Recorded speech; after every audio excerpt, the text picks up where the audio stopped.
We're 10 games into the season, and suffice to say, the Panthers are still one-hit wonders. You know, that was a bad sequence. That was a really bad sequence. It's tough, but that's no excuse. Fortunately, today, Carolina finds itself in Nashville, a place where many a star has put themselves on the map.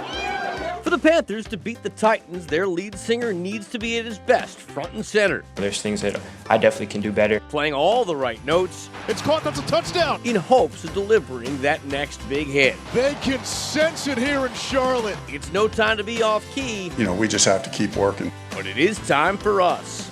Black and Blue Kickoff Live starts now.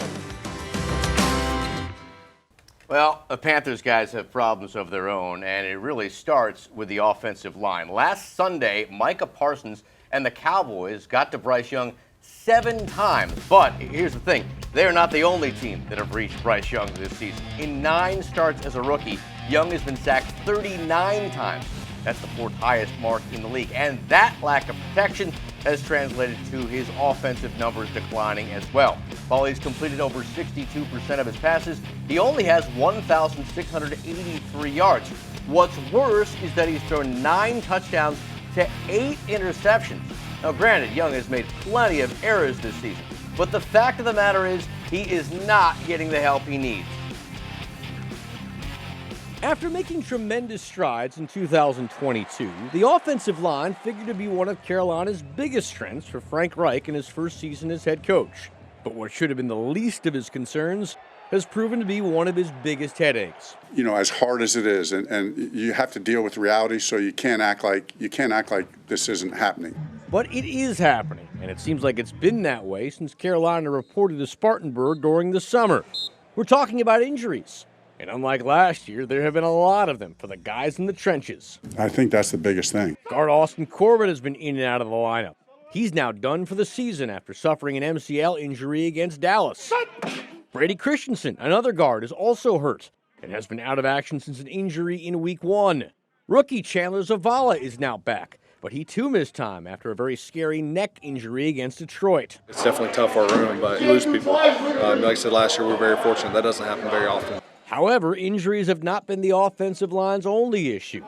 The other, more alarming problem has been subpar play. Zavala's been guilty of it. So is second-year offensive tackle Ike Ekwonu.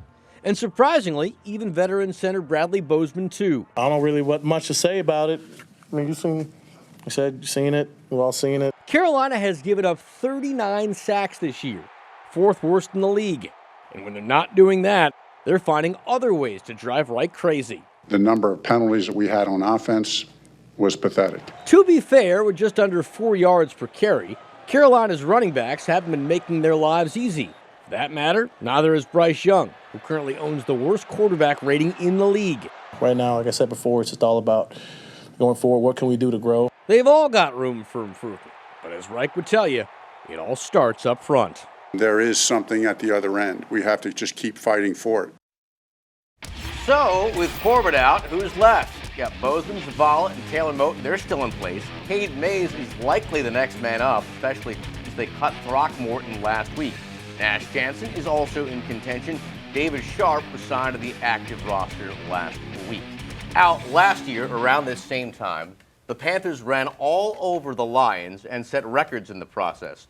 Where have we all gone wrong here? Yeah, the key is running, and it's the running game. It's the scheme. It's the style of offense that the Panthers played a year ago. And I think if you go and assess this offensive line where that strength has been taken away, you've been asked to drop back, protect a quarterback, a number 1 overall pick, and they've come up short, especially up the middle with the injuries to this offensive line. It's made it really soft. The push has gotten in the face of Bryce Young. So if what they're doing is not working, why not just go back to what they were doing last year? I know obviously you played in the league for a decade. It's a lot easier said than done for sure. Yeah, that's the million-dollar question. And I think we saw Frank Reich in this offense tap into a little bit of what worked for 12 games last year. Heavy run game, power, A-gap, or run right straight down the middle of the defense. And if you can lean into that, if you can go on that, we'll get into that in the keys a little bit later. That's going to work. We know Carolina's had a lot of problems this year, but let's pretend the offensive line played significantly better. what kind of a team are we then looking at in terms of what Carolina could do? You're looking at a competitive team, a team that can go out there, lean on the running game, and use the quarterback in the play action game. That's going to protect Bryce. That's going to make him more comfortable in the pocket, give him an opportunity to be successful. Well, Carla, if you see any big guys out there ready to protect a 5'10" quarterback, can pack him in the suitcase? In the distance, Chuba Hubbard. He and the Panthers better get used to living out of a suitcase. Today's game here in Nissan Stadium is the first of a 3-game road trip. Carolina is one of 5 teams this season that will experience being away from home that long. In terms of their own history, they've had to do it 4 other times. Kickoff for today, set for just after 1 o'clock. As for the injury report, Carolina is looking especially black and blue in Week 12. A number of guys dealing with pain, including Bryce Young. However, he will play today despite a nagging thigh issue. On the other hand, Hayden Hurst is still out with a concussion. The rest of the names here are all defense on all are notable. J.C. Horn on the comeback trail. He, however, is out again today. As for C.J. Henderson, he's gone too.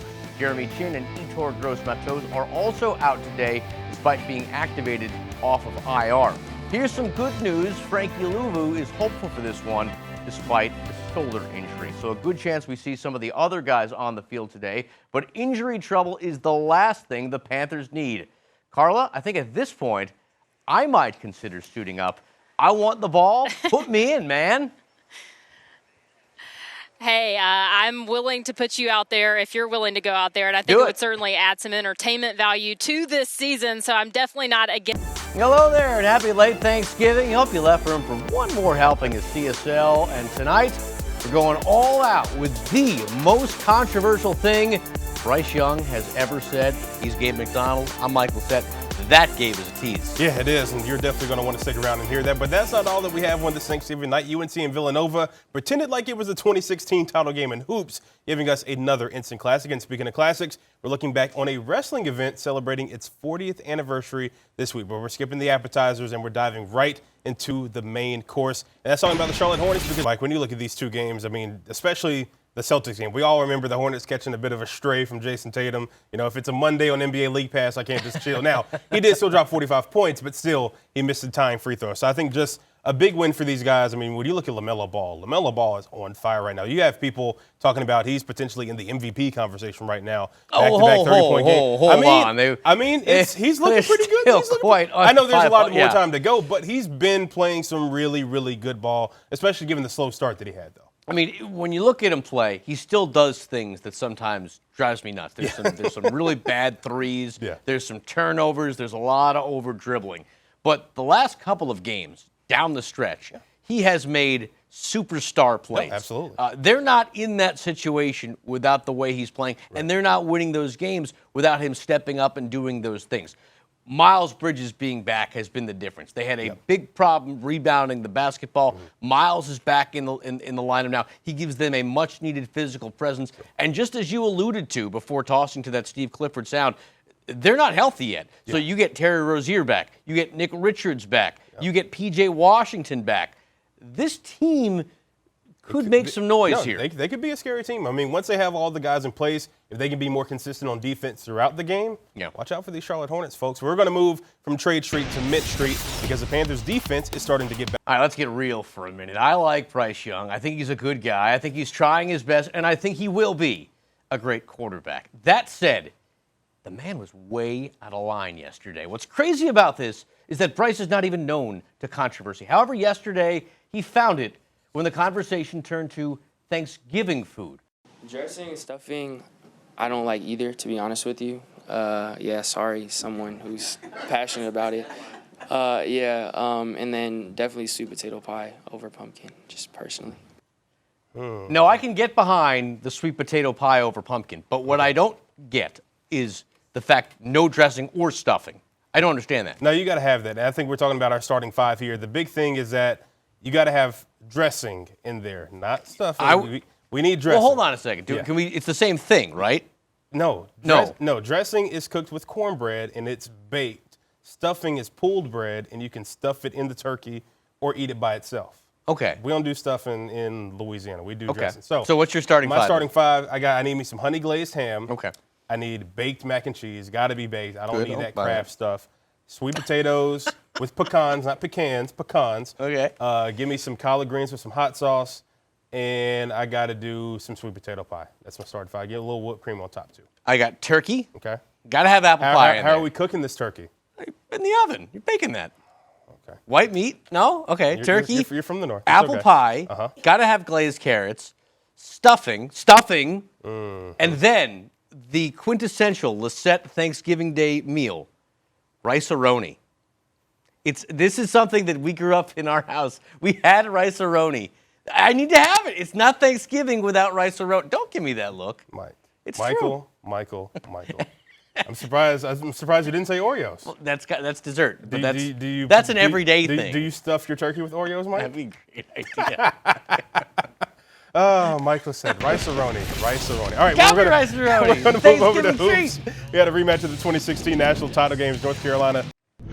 All right, back on CSL and back with the tradition of the Lions losing on Thanksgiving. 6 straight going into today's game with Green Bay, and from the start, Packers were on a mission to make it 7. First quarter, Jordan Love to Jaden Reed for the 10-yard score. 7-0 Green Bay. Love 3 touchdowns, 268 yards passing today. However, he got plenty of help from his defense. Later in the quarter, Detroit driving. Jared Goff stripped of the ball. Jonathan Owens picks it up. He takes it back 27 yards for the touchdown. Packers with the upset. They take down the division-leading Lions 29-22, make that 7 straight losses for Detroit on Thanksgiving. Packers